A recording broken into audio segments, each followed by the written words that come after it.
Queridos irmãos, abramos novamente nossas Bíblias no Evangelho de Lucas, capítulo 5.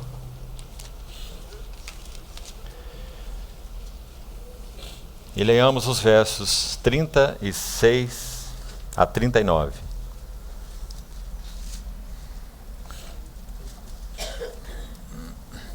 Lucas, capítulo 5.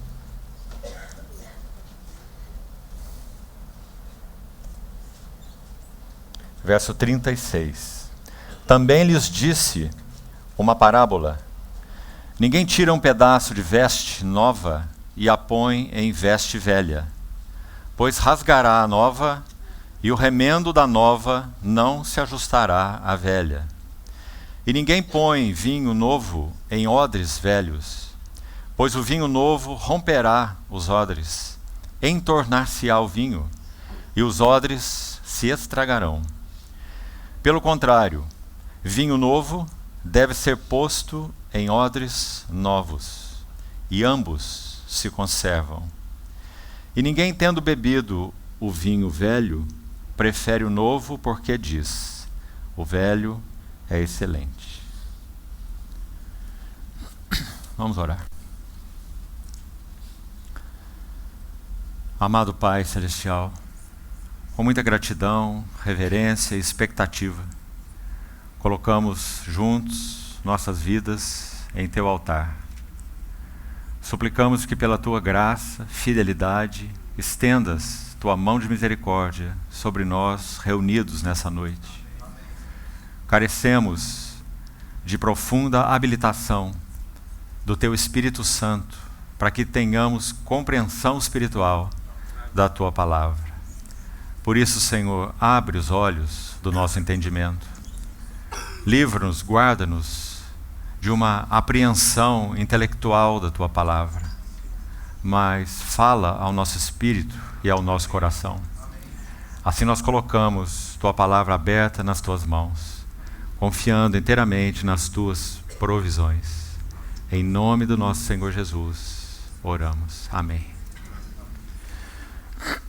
Meus amados irmãos, fizemos ontem uma introdução sobre esse capítulo 5 de Lucas e dissemos aos irmãos que esse evangelho apresenta o nosso Senhor Jesus de modo extremamente singular por vários motivos. Seu autor é gentio, seu autor é um médico profundamente minucioso, acurado nas suas investigações para nos relatar essa pessoa gloriosa do nosso Senhor. Nós dissemos que em um dado momento em nossa vida cristã, nossos corações são chamados, por obra do Espírito Santo mesmo, à atenção aos evangelhos. Porque esse nosso Senhor descrito nos evangelhos, e estamos nos detendo em particular nesse evangelho de Lucas, é aquele que nós contemplaremos face a face por toda a eternidade. Então, que privilégio é o nosso de conhecermos o nosso Senhor Jesus nos evangelhos de tal forma, em 4 faces, destacado aqui no evangelho de Lucas como esse homem segundo o coração de Deus, de um modo que nós não poderíamos vê-lo em nenhuma das epístolas, já que o foco principal das epístolas é falar sobre a glória do Cristo ressurreto. Mesmo algumas delas que trazem revelações e destaques a respeito de algo da humanidade do nosso Senhor, e talvez nesse sentido a mais especial seja Hebreus, ainda assim você vai ver que o foco de Hebreus não é a natureza humana de Jesus, embora ela ali mencionada seja de extrema importância. Mas o foco do livro de Hebreus é o ministério sumo sacerdotal celestial de Cristo, aquele que vive para interceder por nós, assentado à destra da majestade nas alturas, que é mencionado no livro de Hebreus, que possivelmente tenha o próprio Lucas como autor, é mencionado 5 vezes, assentado à destra da majestade nas alturas. Então, quando nós vamos aos evangelhos, nós vamos ver esse homem, o Filho amado em quem Deus tem todo o seu prazer, andando sobre a terra, e então expressando quem Deus é, por um lado. Por outro lado, quem ou o que o homem deveria ser. Meus amados irmãos, bastam essas duas últimas frases para o nosso coração ser levado aos evangelhos. Deus revelado em carne. Deus manifestado na carne. Revelando plenamente na pessoa de Jesus quem o Deus eterno é. Repetindo. E revelando na mesma pessoa quem ou o que o homem deveria ser. E é contemplando a sua glória que nós somos transformados. De glória em glória na sua própria imagem. Meus irmãos, esse texto tão citado aqui entre nós, e posso dizer entre nós, porque eu tenho estado com os irmãos há muitos anos. Esse texto, 2 Coríntios 3,18, que eu acabei de citar, é uma chave para nos ensinar qual é o método do Espírito Santo para transformar nosso caráter. E se há algo que nós precisamos como cristãos, é termos nosso caráter transformado. Carisma não pode nos transformar. Serviço em si mesmo não pode nos transformar. Nós somos transformados de um grau de glória a outro grau de glória. Ontem falamos sobre essa espiral ascendente um pouco. Contemplando, ainda que por espelho, já que não ainda contemplamos face a face, breve virá o dia do cumprimento de 1 João 3, haveremos de vê-lo como ele é. Mas até então, nós contemplamos como por espelho a glória do Senhor. Mas ainda assim, por causa do poderoso e suficiente ministério do Espírito Santo, que tem como alvo receber do que é dele, nas palavras do Senhor, e nolo anunciar. Então, nesse processo, somos transformados de glória em glória na sua própria imagem. E então, esse serviço é operado pelo Espírito do Senhor, como Paulo termina esse versículo. Não é maravilhoso? Isso porque aos que de antemão conheceu, ele os predestinou para serem conformados à imagem do seu Filho, para que ele seja o primogênito entre muitos irmãos. Meus irmãos, que o Senhor nos ajude a não nos perdermos a respeito de qual é o propósito do nosso chamamento celestial. Por favor, não se engane. Como nosso amado irmão colocou no início da reunião, muitas vozes estão sendo ouvidas nos nossos dias no mundo cristão. Nós precisamos tanto de discernimento para que mantenhamos claro diante de nós qual é o propósito daquele que nos chamou. E como ele cumprirá esse propósito em nossas vidas. Contemplando-o, somos transformados. Contemplando sua glória em particular na sua palavra. Então, ontem vimos que nesse lindo evangelho, no capítulo 3, o Senhor Jesus é esse odre único no qual Deus o Pai tem todo o seu prazer. De tal modo que nem mesmo os céus se contiveram quando esse homem entrou no Jordão. O odre deleitável, aprazível de Deus. Capítulo 4, na sequência. Ele é o pregador e é o libertador, especialmente ungido por Deus. O Espírito do Senhor está sobre mim. Você pode imaginar esse homem falando isso na sinagoga de Nazaré? Meus irmãos, não havia um só judeu naquela sinagoga que não soubesse o que ele estava dizendo.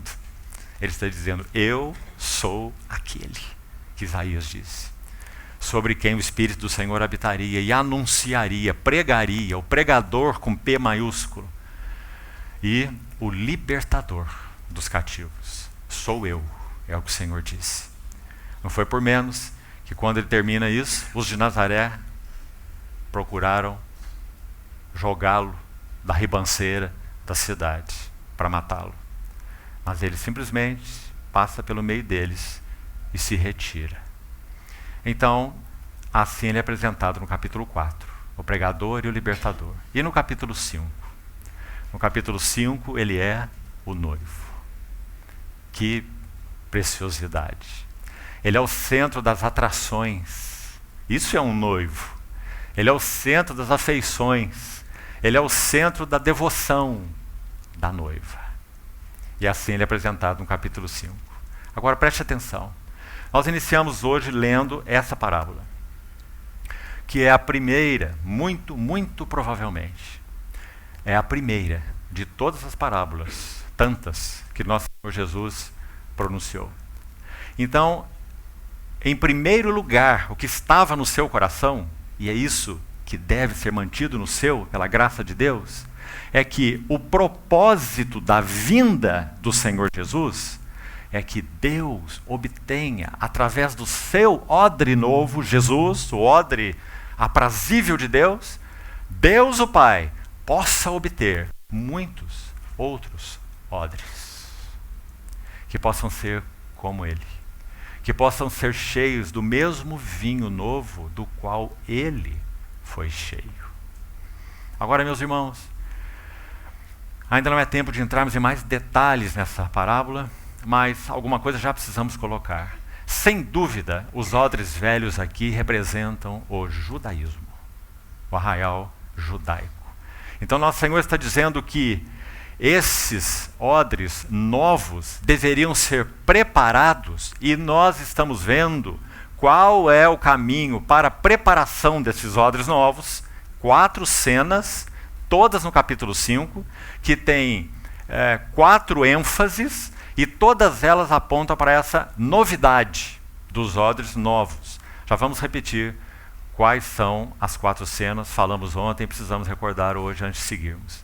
Então, a parábola contada anuncia que o judaísmo, o arraial judaico, ele se tornou um odre completamente enrijecido, velho. Essa é a característica do saquinho, da vasilha de couro, o saco de couro, chamado odre, no qual era colocado o vinho, odre novo, um saco de couro novo, com um vinho novo, para que esse vinho fermentasse nesse odre, ambos se conservassem, digamos, envelhecessem juntos, e ali pudesse ser obtido, então, o melhor vinho. Mas um odre já usado, velho, enrijecido, inadaptável, ele não poderia receber o vinho novo. O vinho novo explodiria o odre velho. Porque o vinho novo é o vinho doce, como falamos ontem, então ele fermentaria num odre enrijecido e ele destruiria o odre. Você viu a seriedade, a gravidade do que o Senhor está dizendo? Que o judaísmo, no que ele se tornou, ele é incapaz em si mesmo, esse arraial, essa, digamos, revelação que se tornou num vazio completo, tradição de anciãos, deturpação da lei, tradição de homens, conforme Marcos capítulo 7 coloca de maneira tão clara, negligenciais, invalidais a palavra de Deus, são palavras do nosso Senhor em Marcos 7, para preservar a vossa tradição. Palavra de Deus, vossa tradição. Então esses são os odres velhos, vossa tradição. Por isso o Senhor fala sobre odres novos, que são necessários, para que então o vinho novo seja ali depositado. Que vinho novo é esse?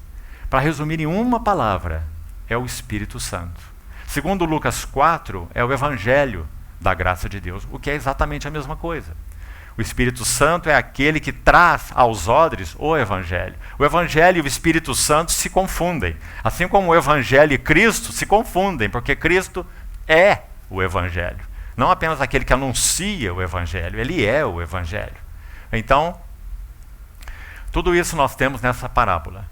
Odres velhos, a tradição dos anciãos, o arraial judaico, velho, enrijecido, inadaptável. Odres novos, o caminho da preparação desses odres novos está tão lindamente descrito por 4 cenas. Gostaria que você voltasse a isso comigo. 4 cenas especialmente selecionadas pelo Espírito Santo através de Lucas, para nos mostrar qual é o caminho para se preparar então odres novos, para que um vinho novo possa ser depositado. Então o que nós vimos na primeira cena ontem? O que é necessário, o primeiro passo para que um odre novo seja preparado? E lembre-se, é um processo, não é nada automático, é um processo, como enfatizamos tanto ontem. Primeiro passo, a cena com Simão Pedro e a pesca milagrosa. Uma nova convicção de pecado aos pés do Senhor. Nada de triunfalismo religioso. Essa voz que tem sido tão fortemente anunciada no seio cristão de hoje. Triunfalismo religioso. Acho que você entende o que significa isso, né? Que o Senhor nos ajude a dar um não definitivo a essa voz. Porque se o Espírito Santo está trabalhando em nós, saiba, irmão, Ele deseja nos levar a cada vez mais profundas convicções de pecado no singular. Não é questão de pecado cometido, é claro que é isso também, mas é questão do que nós somos por natureza. Lembra os textos que nós lemos ontem de Jonathan Edwards? Que textos impressionantes. Essa é a genuína obra do Espírito Santo. Então, nova, profunda, constante, cada vez mais profunda, convicção de pecado. Não mestre apenas, mas Senhor, retira-te de mim, porque eu sou um pecador. Vendo-se a si mesmo tão indigno, tão dividido. Não foi isso que ele viu? E como nós nos vemos diante do nosso Senhor? Mas, irmãos, essa compreensão espiritual é tão paradoxal, assim como foi com Pedro, não é? Usamos ontem a expressão, se por um lado Pedro disse, retira-te de mim, porque ele viu que diante do santo, ele, apesar de ter sido chamado por ele, pelo Senhor, de ter ouvido, tu és o Simão, tu serás, foi a palavra do Senhor para ele, ele estava amarrado aí com essa palavra, tu serás chamado Cefas, não é? Primeiro encontro. No segundo encontro, às margens do mar, o Senhor os chama, vinde a mim, eu vos farei pescadores de homens. Mais uma aproximação na relação. Mas eles continuaram no seu ofício. Então agora o Senhor faz aquele movimento soberano abaixo da superfície, onde ninguém vê. E assim acontece com as nossas vidas. Tantas e tantas vezes, nem mesmo o nosso cônjuge, o nosso mais íntimo, ele pode entrar ali e conhecer o que o Senhor está fazendo, falando. E muitas vezes usando circunstâncias, e outras vezes diretamente em nosso coração. Movimentos soberanos dessa graça maravilhosa abaixo da superfície. Quem olha para nós, nada vê. Mas os movimentos soberanos estão lá, abaixo da superfície. Com qual finalidade? Verso 8 do capítulo 5. Pedro, então, disse, Senhor, prostrou-se aos pés do Senhor e disse, Senhor, retira-te de mim, eu sou um homem pecador. Qual a finalidade, qual o propósito dos movimentos soberanos, ocultos em cada um de nós? Levar-nos a nos prostrarmos aos pés do nosso Senhor Jesus. Que bonito cântico cantamos no início, não é? Baseado talvez no capítulo 7 de Lucas.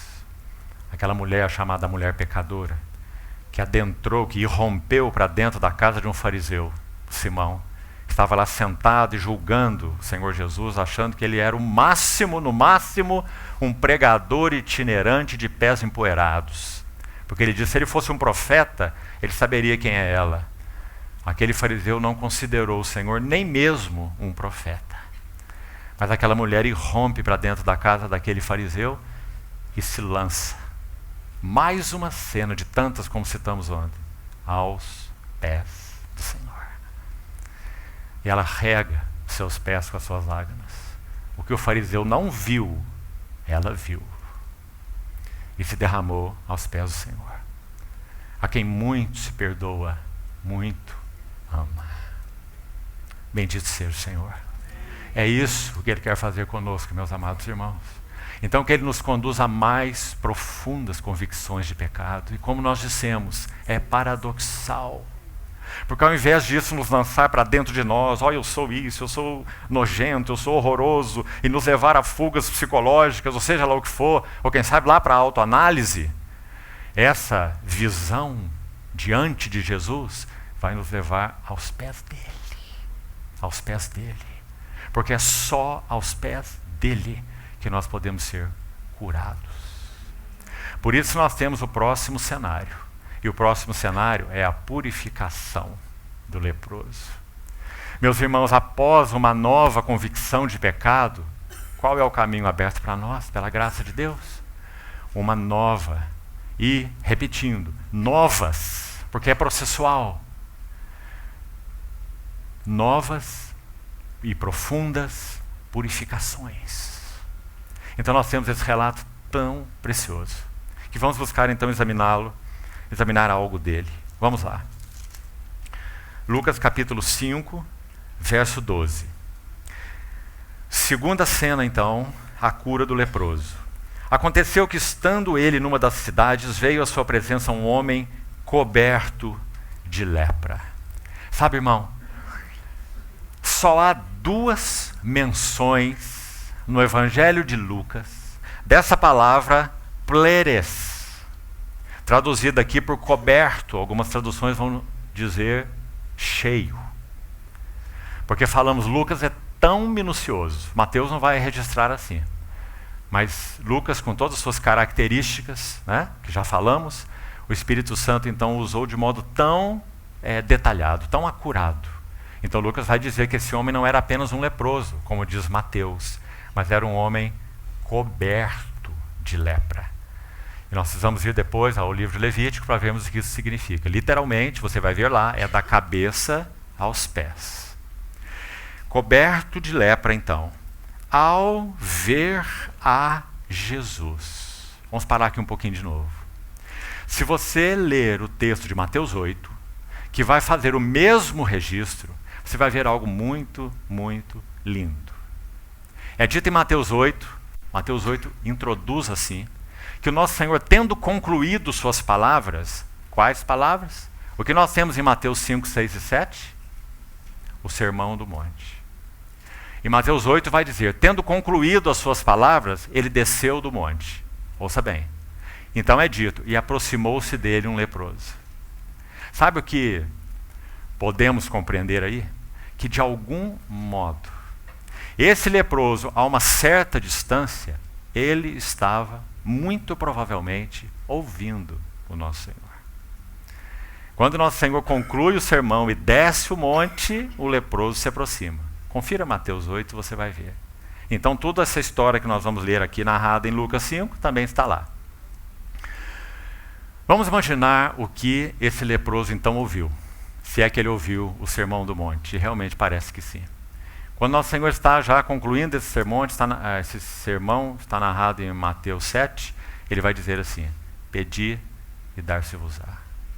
Buscai e achareis. Batei e abrir-se-vos-á. Se vós sois maus, sabeis dar boas dádivas aos vossos filhos, muito mais o Pai Celestial dará boas coisas àqueles que lhe pedirem. Então esse leproso se aproxima do Senhor e ele tem algo a dizer. Ele vai dizer, Senhor, se quiseres, podes purificar-me. Se quiseres, podes purificar-me. Meus amados irmãos,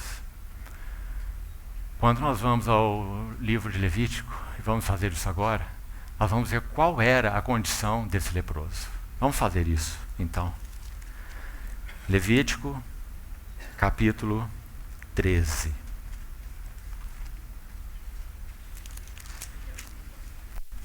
Vamos ler alguns versos, queridos irmãos, e vamos ver que não há ninguém que esteja além da possibilidade de restauração, de purificação, desde que seja tocado pelo Senhor. Ninguém, nem mesmo um leproso, dos pés à cabeça. Ninguém há além da possibilidade de cura, desde que seja tocado pelo Senhor Jesus e esteja prostrado aos seus pés. Então, Levítico, capítulo 13, vai dizer assim, vamos ao verso 45. Ver um pouco da condição humana desse homem coberto de lepra que se aproxima do Senhor.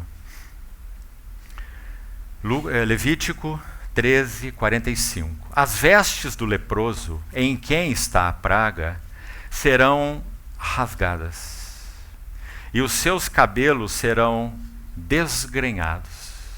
Ou seja, a sua dignidade como pessoa está profundamente afetada.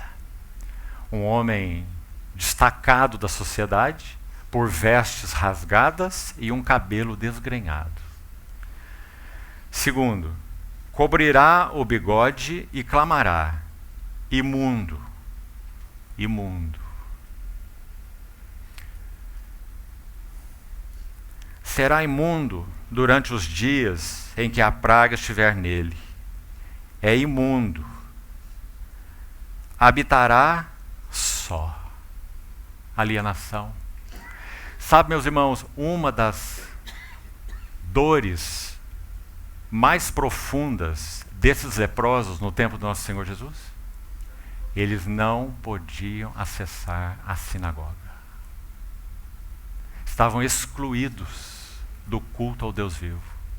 Mesmo que aquilo significasse pouco naquele tempo, não importa.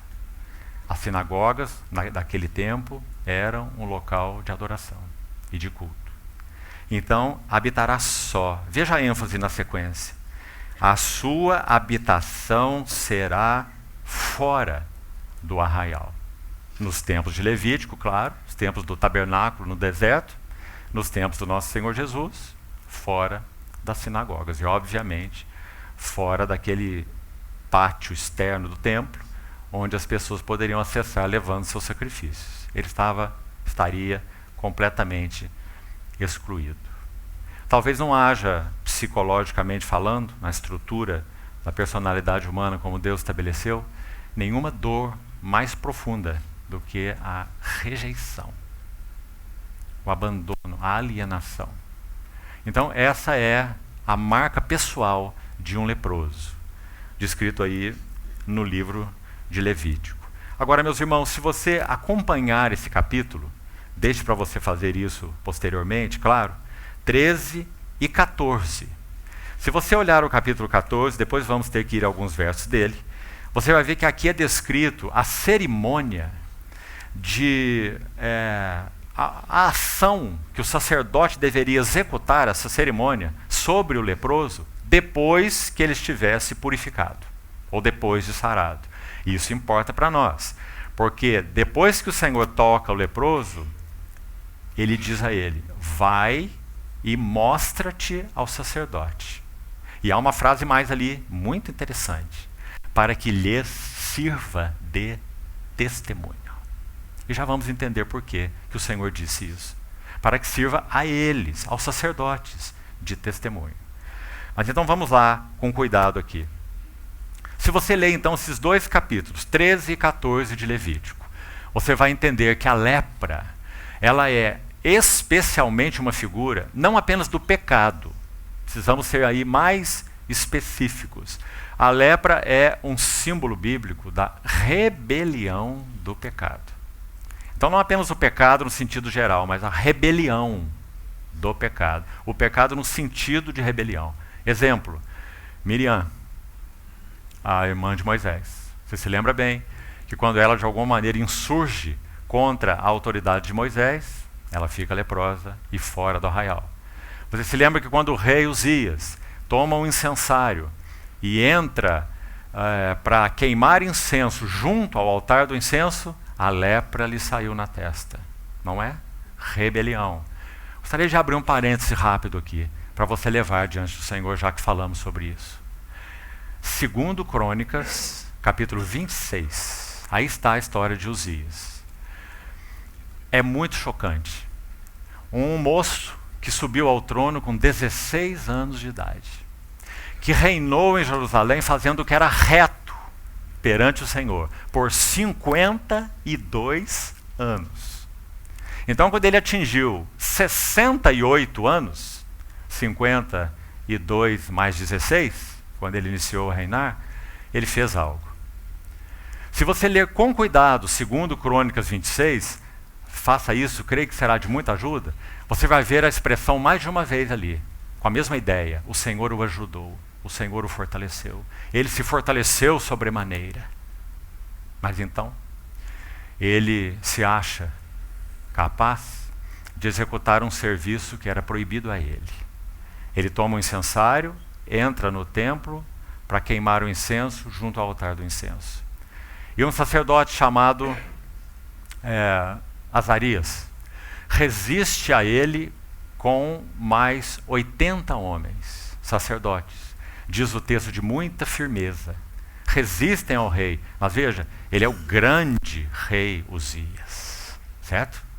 Então, quando esses 80 homens e mais Amazias resistem a ele, é dito no texto, ele se indignou contra eles. Embora ele estivesse absolutamente equivocado. E ofendendo o Senhor e realizando algo que não era tarefa dele. Então você vai ter um quadro impressionante em um versículo naquele capítulo. Então a lepra lhe saiu na testa. No mesmo versículo, você vai encontrar duas expressões: incensário na mão e lepra na testa. Eu gostaria que você pensasse sobre essa figura.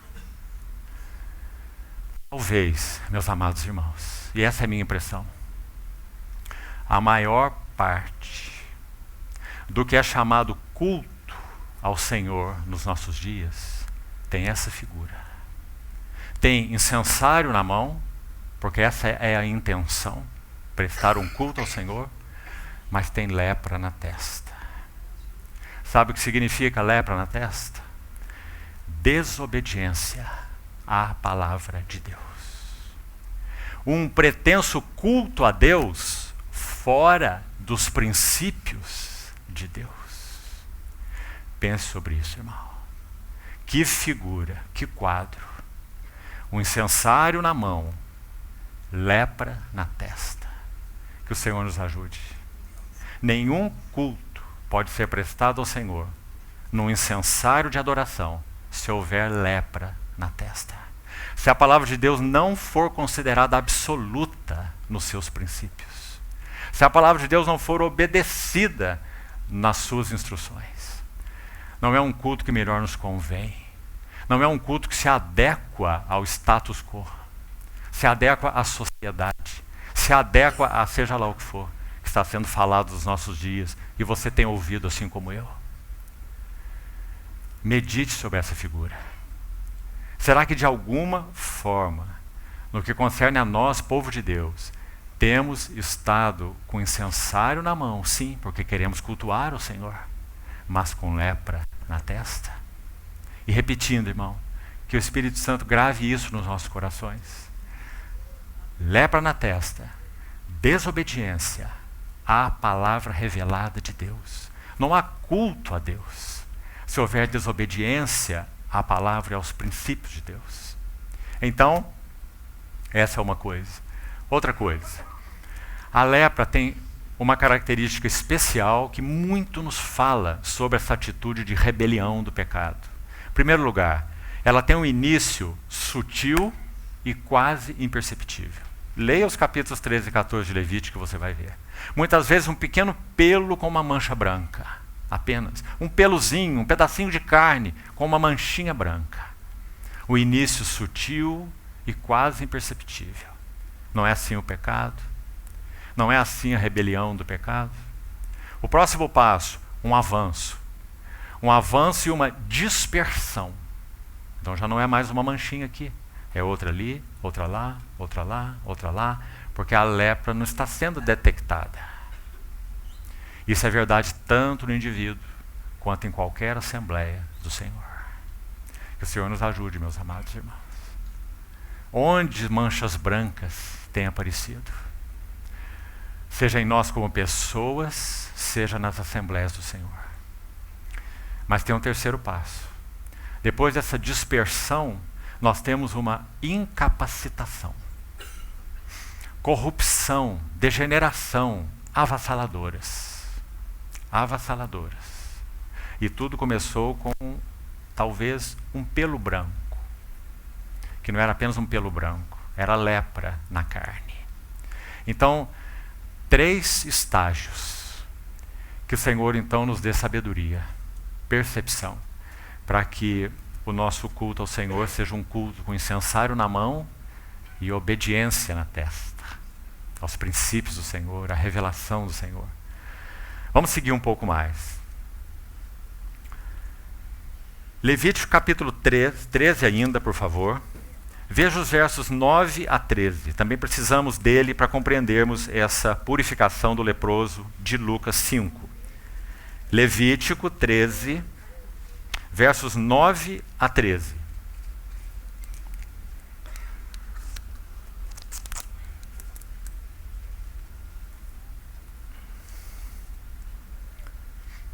Levítico 13, 9.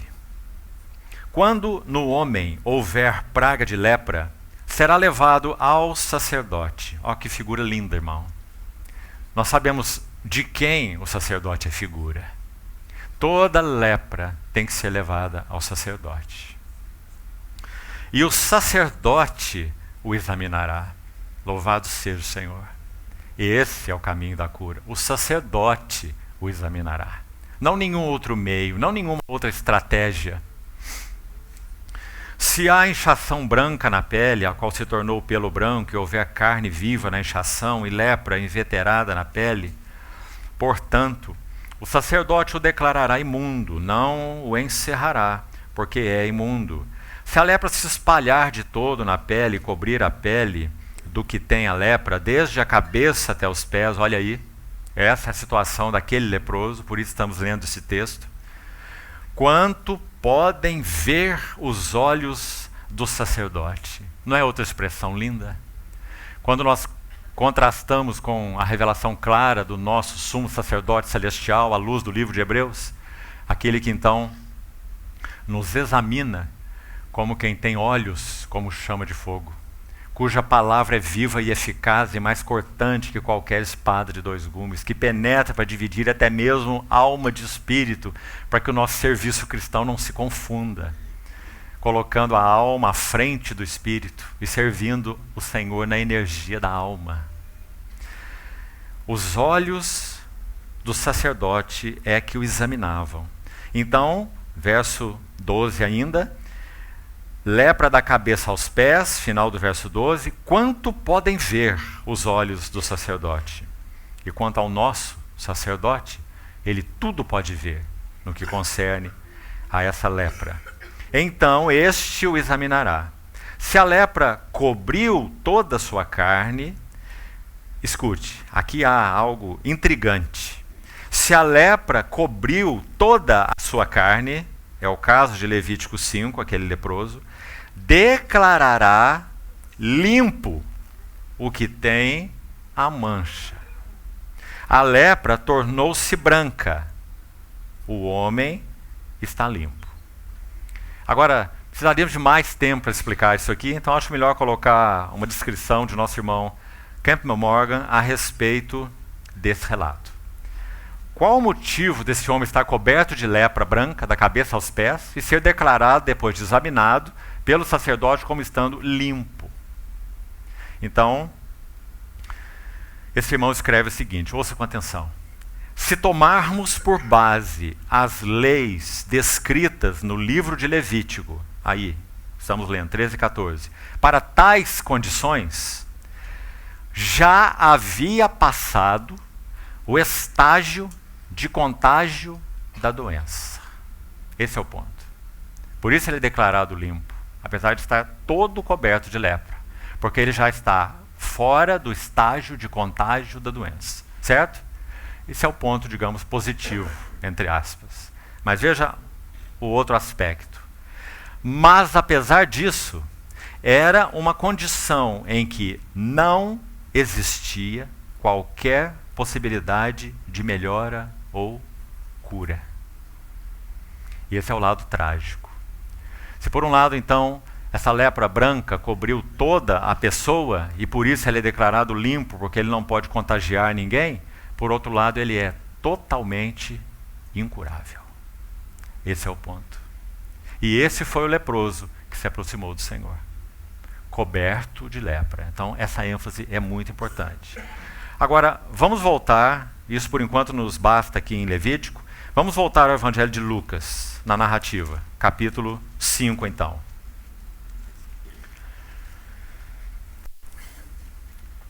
Vamos continuar, vamos iniciar desde o verso 12, a narrativa é pequena. Estando ele numa das cidades, veio à sua presença um homem coberto de lepra. Ao ver a Jesus, prostrando-se com o rosto em terra, suplicou-lhe: Senhor, se quiseres, podes purificar-me. E ele, estendendo a mão, tocou-lhe, dizendo: Quero, fica limpo. E no mesmo instante lhe desapareceu a lepra. Meus irmãos, o toque do Senhor em um leproso também é algo inusitado, já que é dito na lei que nenhum homem poderia tocar um leproso. Então é muito impressionante quando lemos essa narrativa desse único homem que sim poderia tocar o leproso.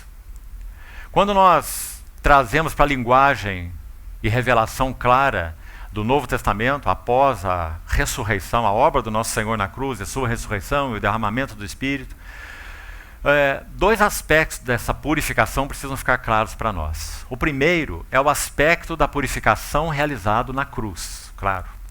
Nosso Senhor tocou esse leproso, nosso Senhor purificou esse leproso, figura tão clara, símbolo tão claro, do que ele realizaria de uma vez por todas na cruz do Calvário. Aquele que não conheceu pecado, figurado pela lepra, Deus o fez pecado por nós, para que nele, somente nele, nós fôssemos feitos justiça de Deus.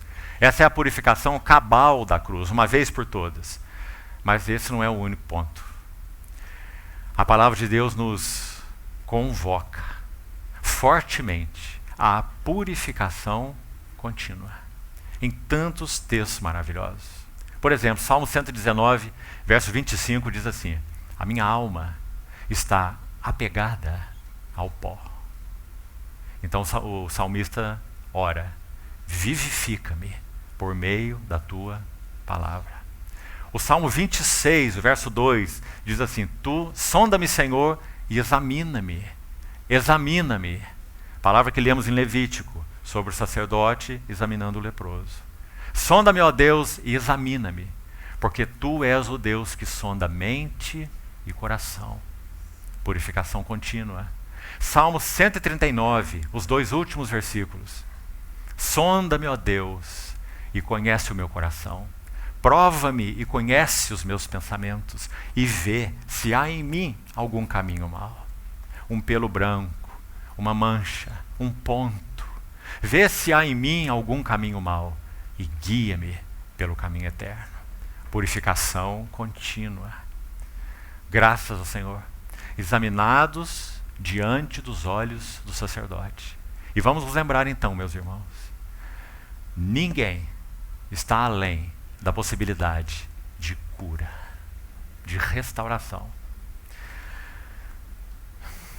De novo, precisamos ir ao livro de Levítico. Um comparativo que me parece, meus amados irmãos, e por isso gostaria de compartilhá-lo, extraordinário. Levítico, capítulo 8. Olha aí do que Levítico 8 trata. Você deve conhecer algo certamente sobre esse capítulo. Ele é muito importante no livro de Levítico. É o capítulo da consagração de Arão e dos seus filhos. E como essa consagração era realizada. Então, rapidamente, sobre a consagração de Arão, apenas um par de versículos.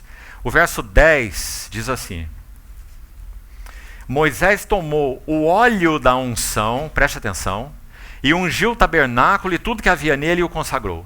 E dele aspergiu 7 vezes sobre o altar, ungiu o altar, todos os seus utensílios, como também a bacia e o suporte, para os consagrar. Verso 12. Depois derramou do óleo da unção sobre a cabeça de Arão e ungiu para consagrá-lo. Especialmente gostaria que você guardasse aí esse verso 12. Porque, meus irmãos, nós estamos falando do sumo sacerdote, Arão, figura de Cristo. Aquele que o autor do Salmo 133, escreveu de modo tão lindo, não é? Como é bom e agradável viverem unidos os irmãos, é como o óleo sobre a cabeça, que desce pela barba, a barba de Arão, e até as orlas das suas vestes. Então aí está Arão, o sumo sacerdote, figura de Cristo, ungido com óleo, algo realizado apenas com sacerdotes e reis. Isso não é uma coisa qualquer. Então guarde isso. Agora, verso 22 desse capítulo mesmo, ainda sobre a consagração sacerdotal. Verso 22. Então fez chegar o outro carneiro, o carneiro da consagração. Sempre me pareceu muito lindo o nome desse carneiro. Carneiro da consagração. Ele é único no Velho Testamento. Antes ele era o carneiro comedor de grama que berrava lá no pasto. Mas como ele foi selecionado aí, não é? Para essa ocasião tão especial, agora ele vai representar a consagração. Então ele é imolado, para resumir o texto aí, você pode ir lendo, e o sangue, parte do sangue que era extraído dele, era colocado naquela sequência: ponta da orelha direita, polegar da mão direita e polegar do pé direito. De Arão primeiro, você vai ver aí no texto, e depois dos seus filhos, certo? Porque aquele carneiro foi morto. Apresenteis os vossos corpos como sacrifício vivo, santo e agradável a Deus. Consagração, em primeiro lugar, é entrega, é morte. Sangue no ouvido, ouvidos mortos para o mundo, mas vivos para Deus. Romanos 6. Lembra o ensino de Romanos 6? Considerai-vos mortos para o pecado, mas vivos para Deus em Cristo Jesus. Então o sangue sobre a orelha, ouvidos, ouvir a Deus. Mortos para o mundo, vivos para Deus. Obras, mão, polegar direito, mãos mortas para o mundo, vivas para Deus. No que concerne aos seus interesses, a sua obra, ao seu serviço, aos seus propósitos, aos seus caminhos. Pés mortos para o caminho do mundo, vivos para o caminho do Senhor. Guia-me pelo caminho eterno. Então esses três símbolos são muito lindos, reservados aos sacerdotes. Agora vamos para Levítico 14. E voltamos para o leproso. E sabe o que é extraordinário aqui, meus irmãos? Veja o verso 14, de Levítico 14. Levítico 14, verso 14.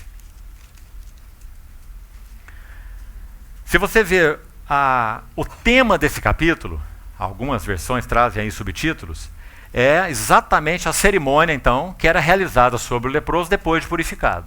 Tudo descrito aí em detalhes, certo? Todo o capítulo. Olha o verso, então, 14.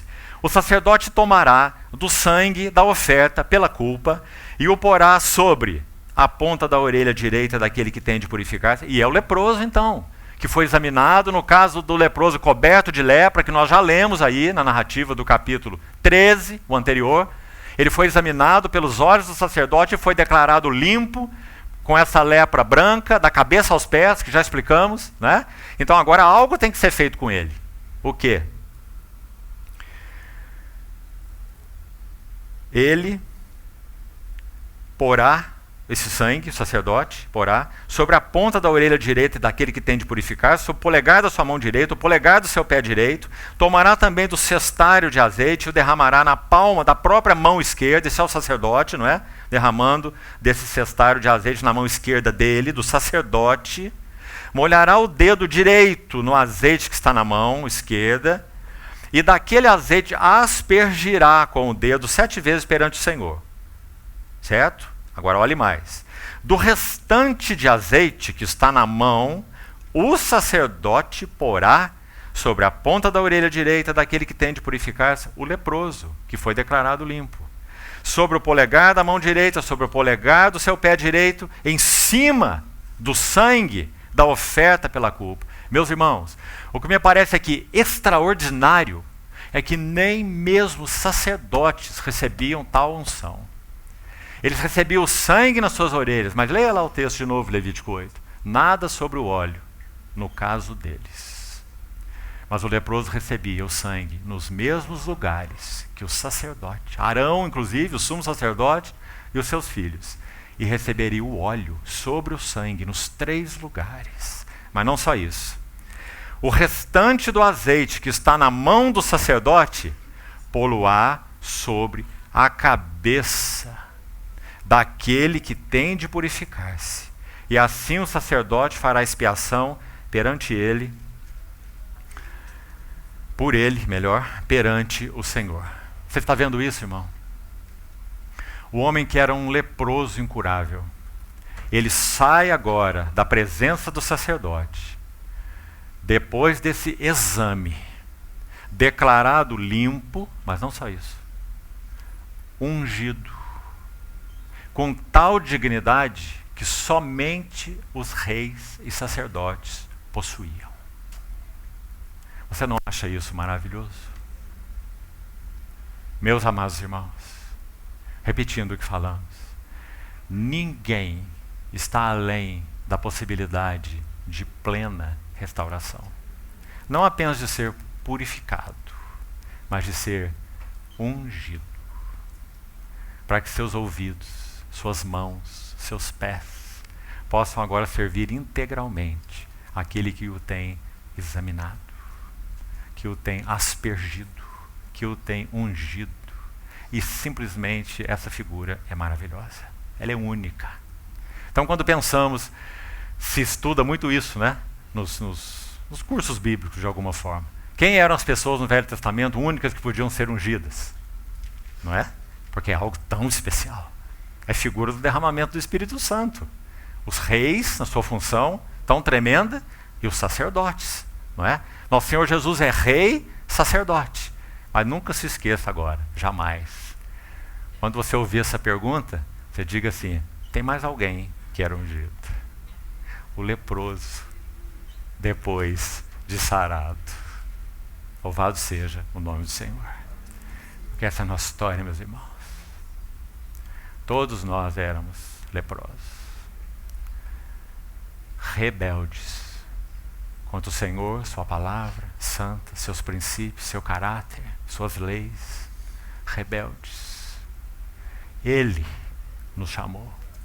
Ele nos examinou. Ele diz, eu quero. Fica limpo.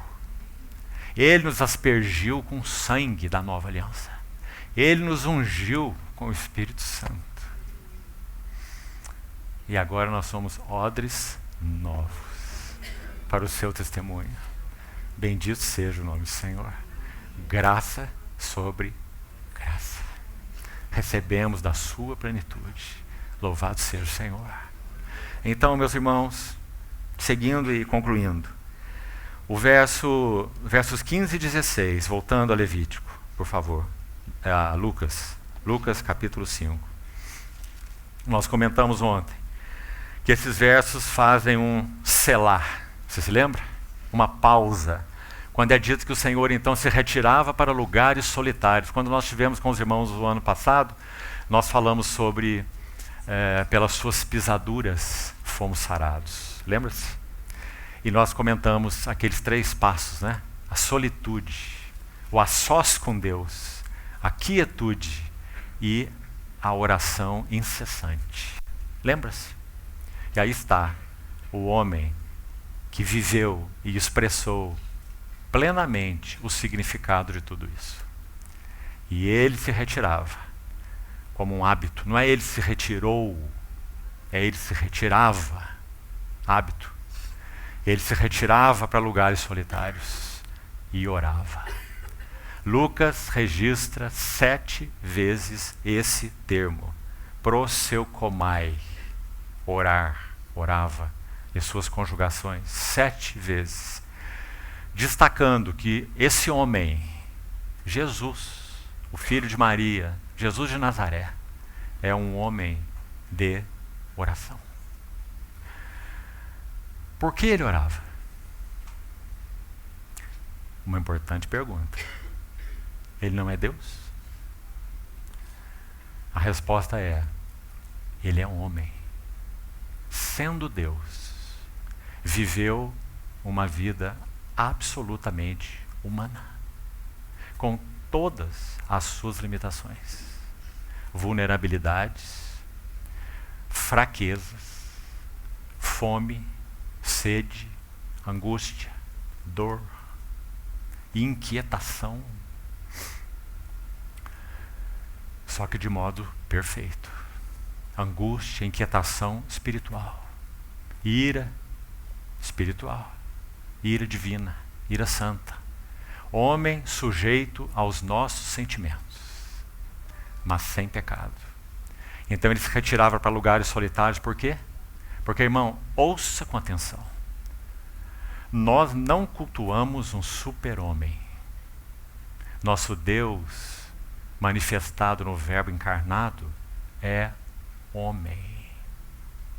Viveu como homem, venceu como homem, ressuscitou como homem, está sentado à destra da majestade como homem.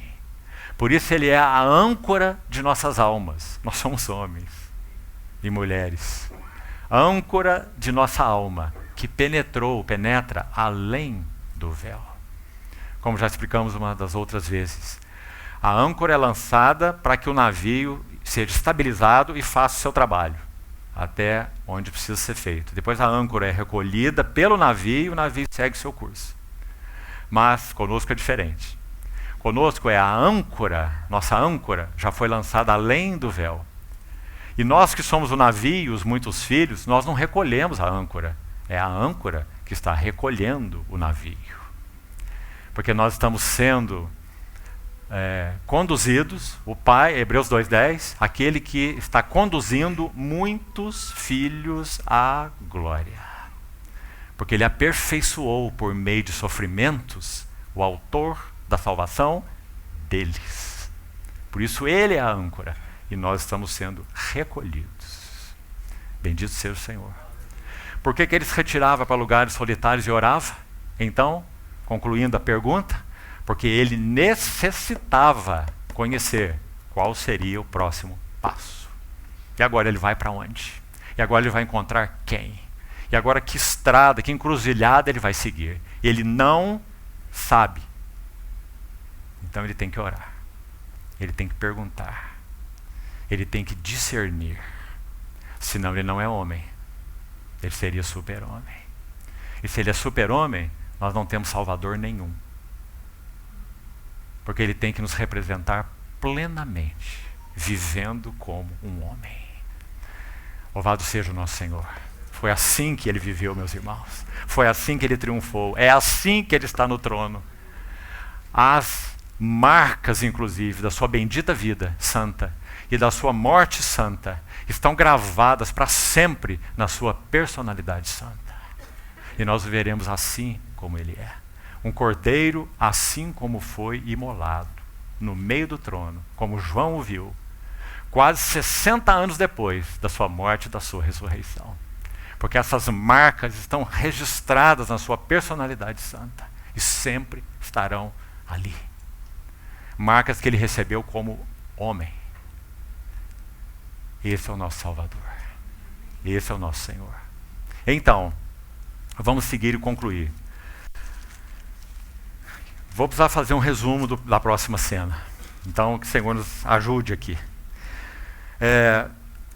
Terceira cena, depois da pausa, depois do selar, depois do retirava-se para lugares solitários e orava. Então, nosso Senhor discerne o próximo passo. E o próximo passo é, verso 17, terceira cena.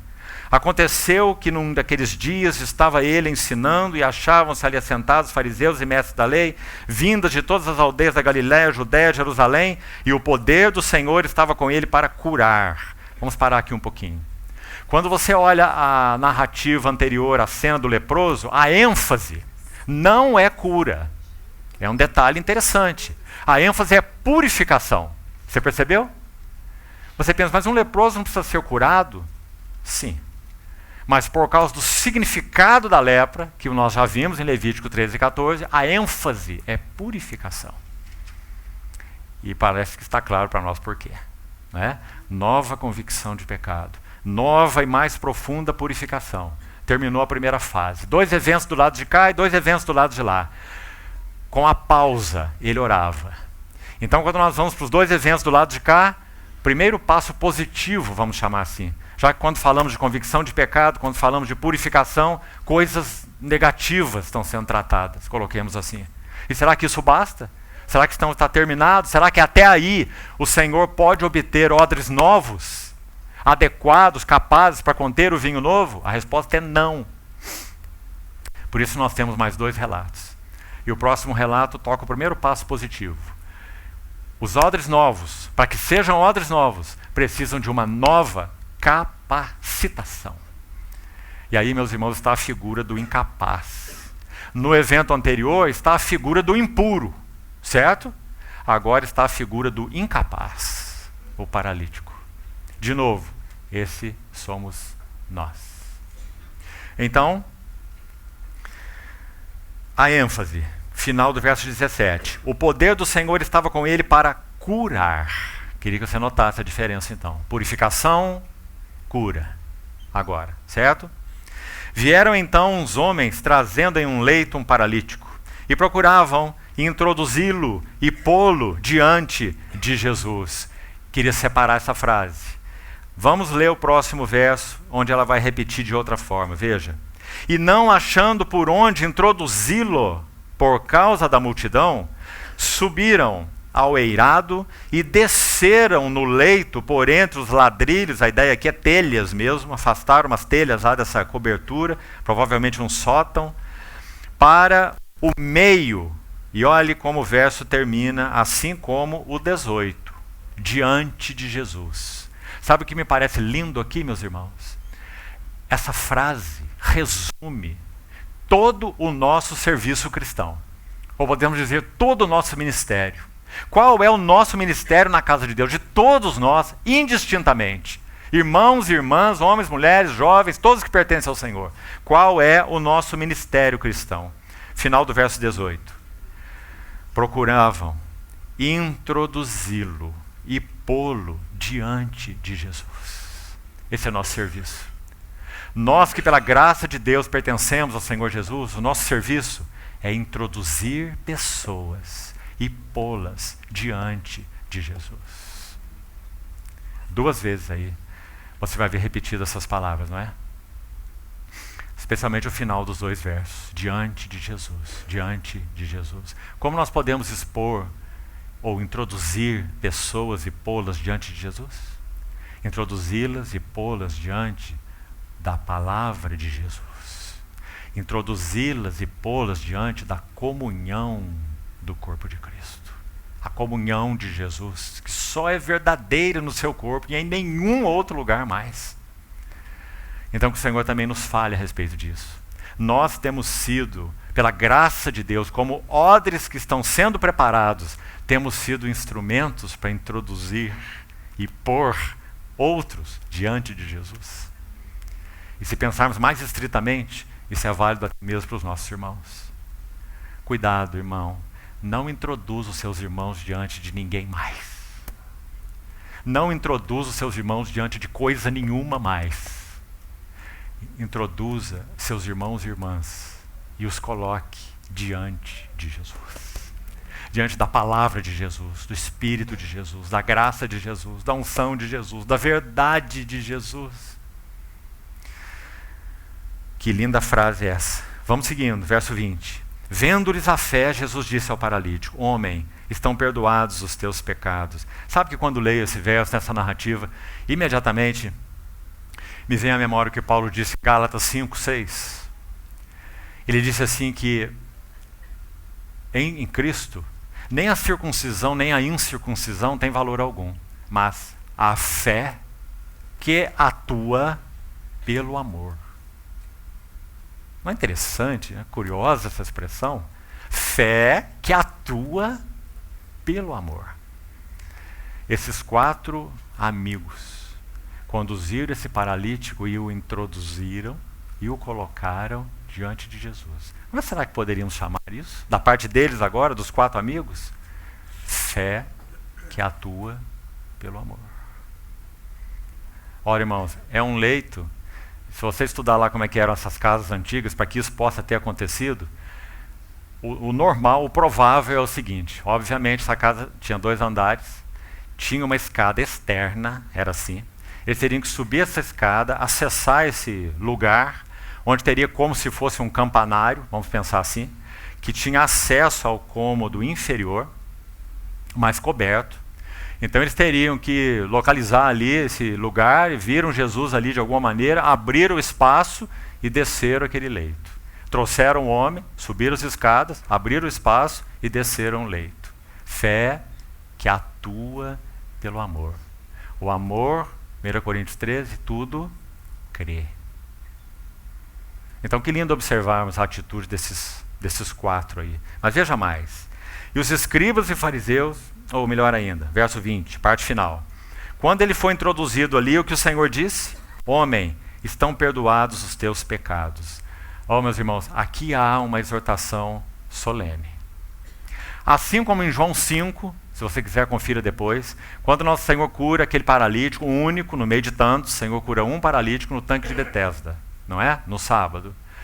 E depois que aquele homem é curado, ele é perguntado a ele quem o curou, por que fizeram aquilo, porque era sábado e etc., como sempre.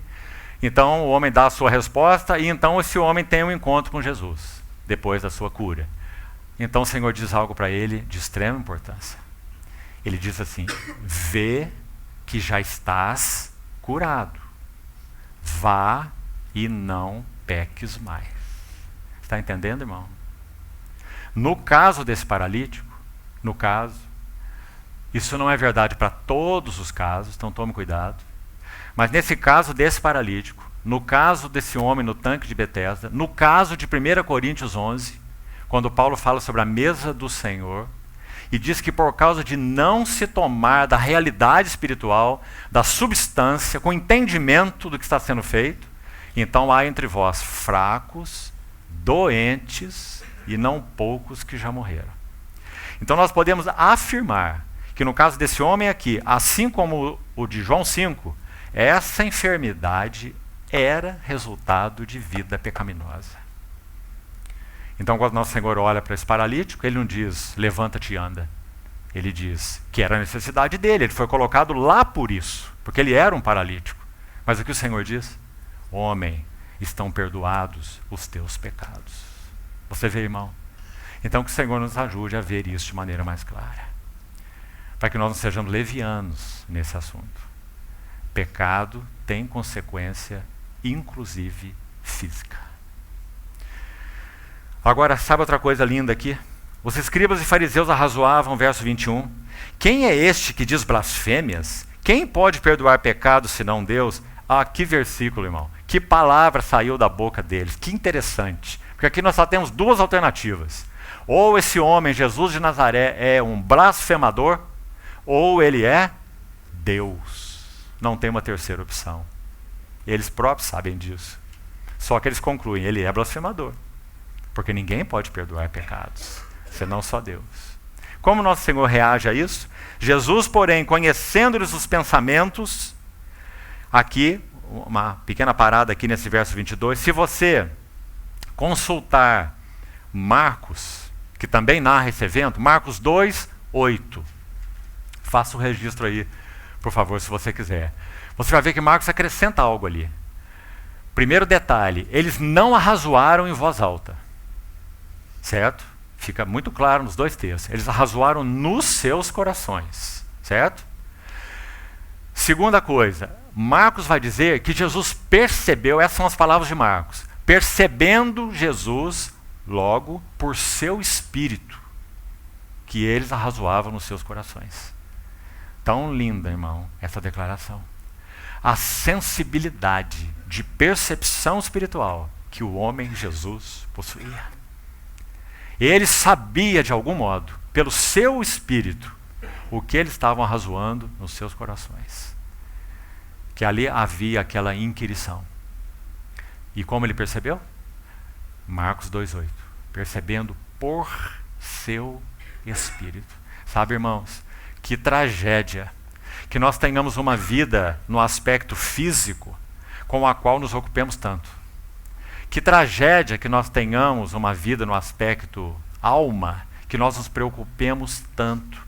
E que tenhamos uma vida no aspecto espiritual, o espírito humano, que nos ocupemos tão pouco. Por isso nós temos tão pouca percepção, tão pouco discernimento espiritual. Isso não faltava para o nosso Senhor, em nenhum aspecto. Então, ele conheceu os seus pensamentos e disse-lhes, que arrazoais no vosso coração? Verso seguinte: qual é mais fácil dizer? Estão perdoados os teus pecados ou levanta-te e anda? Mas para que saibais que o Filho do Homem tem sobre a terra autoridade para perdoar pecados, olha aqui uma coisa. Lucas coloca aqui nesse meio essa frase aqui, olha. Ele disse ao paralítico. Você está vendo aí? Porque Lucas está narrando, certo? Mas essa frase, ele disse ao paralítico, não é da boca de Jesus, é da narrativa de Lucas, certo? Então você tem que ver aí uma frase contínua. Olha que interessante. Então nosso Senhor falou assim, para eles, né? Para que saibais que o Filho do Homem tem sobre a terra autoridade para perdoar pecados, eu te digo, levanta-te, toma o teu leito e vai para a tua casa. Viu como foi? Então o Senhor está falando com eles aqui primeiro, os fariseus, para que saibais que o Filho do Homem tem autoridade para perdoar pecados, aí ele se volta para cá imediatamente e diz, levanta-te, toma o teu leito e vai para a tua casa. Duas prerrogativas que são somente divinas, são expressas aqui pelo Filho do Homem, Jesus. Quais são? Poder para perdoar pecados. Prerrogativa exclusivamente divina. Segundo, poder para curar. Prerrogativa exclusivamente divina. Não são médicos que curam. Se o Senhor não curar, ninguém cura. Ele é o único que tem prerrogativa de curar. E duas prerrogativas são exercidas pelo Filho do Homem. Louvado seja o Senhor. Então, concluindo,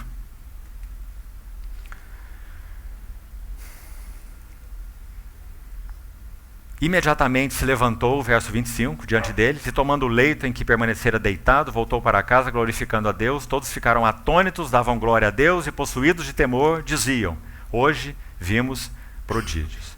Meus irmãos, para encerrarmos então, nosso tempo já se foi, estou tomando muito tempo emprestado dos irmãos. Eu queria ler 2 ou 3 textos apenas do Novo Testamento, e vamos trazer isso para a linguagem clara e revelada do Novo Testamento, sobre capacitação espiritual. 2 ou 3 textos vão nos bastar. E penso que vão nos ajudar na nossa meditação. Se nós temos aí uma cena tão linda, que tem como foco capacitação, um homem paralítico prostrado, não é? Agora ele toma o leito, glorifica a Deus, indo para sua casa. Nova capacitação, nova convicção de pecado, nova purificação, nova capacitação. O que o Novo Testamento tem para nos ensinar? Muito, em todas as suas páginas. Mas quero destacar para os irmãos 2 ou 3 textos. Abra, por favor. 2 Coríntios, capítulo 12. Vamos ler desde o verso 7, com essa ênfase na capacitação, então, espiritual.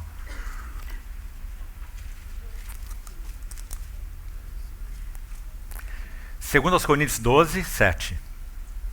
Para que eu não me ensoberbecesse com a grandeza das revelações, foi-me posto um espinho na carne, mensageiro de Satanás, para que me esbofeteasse, a fim de que não me exalte. Por causa disso, 3 vezes pedi ao Senhor que o afastasse de mim, então ele me disse, a minha graça te basta, porque o poder, capacitação, se aperfeiçoa na fraqueza. Qual é então o nosso problema diante do Senhor, na nossa jornada com Ele? Não é que nós somos fracos. Nosso problema é que nós somos fortes. Por isso o trabalho do Senhor em nos quebrantar. Porque o seu poder, sua capacitação, se aperfeiçoará na fraqueza.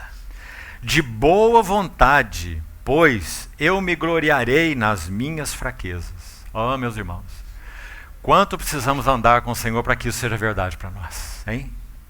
Nos gloriar nas fraquezas, a fim de que sobre mim repouse o poder de Cristo. Mais do que me gloriar nas fraquezas. Olha o verso 10. Sinto prazer nas fraquezas. Nós diríamos, Paulo, isso já é demais para nós, né? Nas injúrias, nas necessidades, nas perseguições, nas angústias. Mas não apenas isso. Todas elas e tudo isso, por amor de Cristo. Isso faz toda a diferença. Não é o sofrimento pelo sofrimento, a privação pela privação, a tribulação pela tribulação. por amor de Cristo. E agora ele conclui com essa tremenda frase: porque quando eu sou fraco, então é que sou forte. Meus amados irmãos, é claro que esse é um princípio espiritual sublime, não é? Não é questão de preparação, não é questão de conhecimento, não é questão de experiência, não é questão de bagagem espiritual. Meus irmãos, bagagem é bom para camelo. A única bagagem espiritual que nós podemos ter é Cristo. Revelação de Cristo. Nada nos endossa, nada poderá ser selado pelo Espírito Santo se não for Cristo formado em nós. Não é a quantidade de tempo, não é a quantidade de livros na biblioteca, não é a quantidade de nada disso. Oratória, experiência, né? Idade. Quando eu sou fraco, então é que sou forte. Você conhece uma história que parece bastante jocosa, na verdade é, mas ela é verdadeira. Um irmão estava vendo o seu amado filho espiritual pregar. Então, quando chegou o momento, ele estava sendo preparado para isso, com tanto esmero, tanta dedicação desse irmão mais velho. Quando ele subiu para pregar, então ele subiu no púlpito com a sua Bíblia assim, olhando para os irmãos, com seu peitinho assim estufado, e fez aquela pregação terrível. Quando ele desceu triste, humilhado, querendo que pudesse ter uma outra chance para fazer tudo de novo, e foi diante do irmão mais velho. Esse irmão mais velho disse assim para ele: se você tivesse subido nesse púlpito como você desceu, então você teria descido como você subiu. Quando eu sou fraco, então é que eu sou forte. Porque meu poder se aperfeiçoa na fraqueza. Louvado seja o Senhor. Mais um texto. 2 Coríntios mesmo, olha o que Paulo mesmo diz em 2 Coríntios 4, verso 7. 2 Coríntios 4, 7. Temos, porém, este tesouro. O tesouro está muito claro qual é. É o conhecimento da glória de Deus na face de Cristo. Final do verso 6. Esse é o tesouro, não há nenhum outro tesouro. Temos este tesouro em vasos de barro, para que a excelência do poder ou da capacitação seja de Deus e não de nós. Aqui eu queria destacar essa palavrinha excelência, para você meditar. No original é a nossa palavra para hipérbole. Essa é a palavra no grego, inclusive, hipérbole. Literalmente significa lançar além. Não é interessante? O tesouro está nos vasos de barro para que esse lançar além seja de Deus e não de nós. Nós em nós mesmos, de nós mesmos, por nós mesmos, nós só podemos ir até um limite. E esse limite só é capaz de tocar o que o homem é em si mesmo, de homem para homem, de pessoa para pessoa. É só o poder de Deus, a capacitação de Deus que pode realizar a hipérbole, lançar além. E é a isso que Paulo está se referindo. A excelência, o lançar além do poder, seja de Deus e não de nós. Porque quanto a nós, vasos de barro. Compreendeu, irmão? E um último texto para concluirmos. Vamos para 1 Pedro. Vamos ver Pedro falando nesse texto e concluímos. Olha que declaração preciosa. 1 Pedro 4, verso 10. Graças a Deus por esse homem que tanto aprendeu aos pés do Senhor, Pedro, no seu discipulado a Cristo.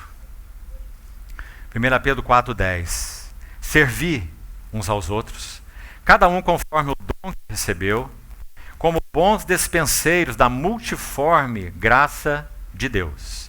Se alguém fala, fale de acordo com os oráculos de Deus. Se alguém serve, faça-o na força, a ideia aqui é exatamente aquela, força, poder, habilitação, força que Deus supre, para que em todas as coisas seja Deus glorificado por meio de Jesus Cristo. A palavra supre aqui, na força que Deus supre. Palavra muito interessante, irmãos, e de tanta aplicação no nosso serviço cristão, que é o tema aí. É a palavra coregeu. Examine essa palavra para você ver o que ela significa e olhe que sentido lindo. E aqui nós terminamos. Força, então, vamos destacar, força que Deus supre. Então, poder, capacitação que Deus supre. O que é Deus suprir, então, com esse poder e com essa capacitação? Primeiro sentido do coregeu. Koros, né? É a raiz aí. Esse radical primário aí, né? De coregeu. Koros, coro mesmo. Fala de... Coregeu é o líder de um coro ou de uma dança. Meus irmãos, nunca haverá nem coro, nem música divina na Assembleia de Deus se esse líder coregeu não encontrar caminho para nos reger. Então é na força que Deus supre, coregeu, lidera, líder do coro, líder da dança. Você sabe que aquela interação santa entre a Trindade foi buscado tentar encontrar uma palavra para descrever isso, Deus o Pai, Deus o Filho, Deus o Espírito Santo, a comunhão triuna. E lembra qual foi a palavra que colocaram aí? Pericoresis, né? A mesma raiz do coro, coresis, dança. Então ela está aí.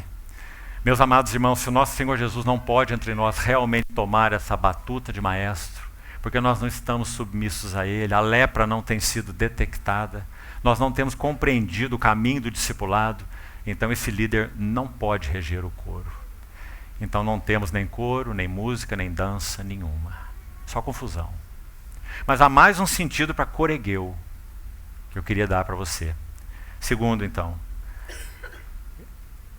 coregeu significa também equipar um coro. Mas não só isso. Equipá-lo com os seus próprios recursos. Então vamos pensar de novo em um maestro. Ele vai montar uma orquestra. Ele convida as pessoas. Ele terá que habilitá-las. Ele é o maestro. Mas não só isso. Ele terá que comprar todos os instrumentos para então colocar na mão delas e então ensiná-las a tocar, capacitá-las. Ele monta o coro com seus próprios recursos. E penso que essa frase final aí é muito linda. Porque esse é o nosso coregeu. Ou essa é a força que Deus supre. Ele não só é o líder do coro e o líder da dança, mas ele supre com os seus recursos. E aí você se lembra o que Paulo fala em Filipenses 4 sobre isso? Alegrei-me sobremaneira no Senhor, porque renovaste a meu favor o vosso cuidado uma vez mais, não porque não tinhas antes, mas porque faltava oportunidade. Você se lembra? Filipenses 4. Aí ele diz, digo isso, não por causa da pobreza, porque eu aprendi a viver contente em toda qualquer situação, tanto sei ser humilhado, quanto sei ser honrado, ter abundância, ter escassez. E como ele conclui? Tudo posso, naquele, ou em união com aquele que me fortalece. Há uma tradução alternativa desse versículo que diz exatamente o que nós estamos falando aqui sobre Pedro. Paulo está dizendo, ele me supre com seus recursos inesgotáveis. Eu tenho um descanso nele imperturbável, é o que ele está dizendo. Aprendi a viver contente. E ele me supre com seus recursos inesgotáveis. Meus irmãos, que vida linda esse apóstolo do Senhor viveu. O mesmo é verdadeiro para nós. Só que para experimentarmos isso, nós temos que trilhar o caminho que ele trilhou, como discípulo de Cristo. Então que o Senhor continue assim, falando ao nosso coração. Amanhã nós concluiremos, se o Senhor permitir, com o último relato, que vai coroar isso tudo. Porque não é suficiente para nós apenas uma nova capacitação, por mais precioso que isso seja. Esses capacitados precisam se ocupar com um único e sublime interesse. E nós vamos ver isso na vida de Mateus, vida de Levi. Lembre-se, é Levi, Mateus, o autor do primeiro evangelho. Com quem ele se ocupou? Qual é o tema de Mateus no primeiro evangelho, no seu evangelho? O rei. Um novo e supremo interesse. E então o Senhor obterá vasos novos, odres novos, para depositar vinho novo. Louvado seja o Senhor por isso, irmãos. Vamos orar.